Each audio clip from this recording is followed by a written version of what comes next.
ৰাজ্য চৰকাৰৰ তৃতীয় চতুৰ্থ বৰ্গৰ চাকৰিৰ পৰীক্ষাৰ দিন ঘোষণা। তৃতীয় বৰ্গৰ 21 আগষ্ট আৰু চতুৰ্থ বৰ্গৰ 7 আগষ্ট। দুয়োটা বৰ্গৰ মুঠ আবেদনকাৰী প্ৰাৰ্থী 11,15,460 গৰাকী। ইয়াৰে তৃতীয় বৰ্গৰ আবেদনকাৰী 6,71,805 গৰাকী। চতুৰ্থ বৰ্গৰ আবেদনকাৰী 4,43,655 গৰাকী। মুখ্যমন্ত্ৰী হিমন্ত বিশ্ব শৰ্মা চৰকাৰৰ নিৰ্বাচনৰ বহু প্ৰতিশ্ৰুতিৰ মাজত অন্যতম আছিল ৰাজ্যৰ 1 লাখ নিবনুৱাক সংস্থাপন দিয়া। 10 মেৰ পূৰ্বে চৰকাৰখনে আঙুলিৰ মূৰত হিচাপ কৰি চাকৰি প্ৰদানৰ প্ৰতিশ্ৰুতি দিছিল।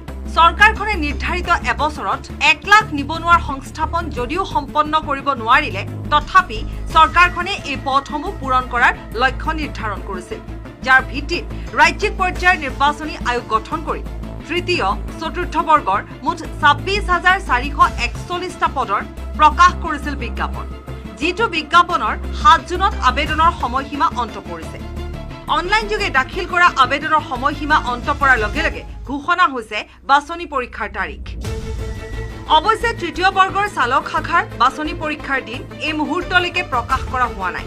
ৰাজ্য চৰকাৰৰ তথ্য অনুসৰি অচিৰে ঘোষণা কৰা হ'ব।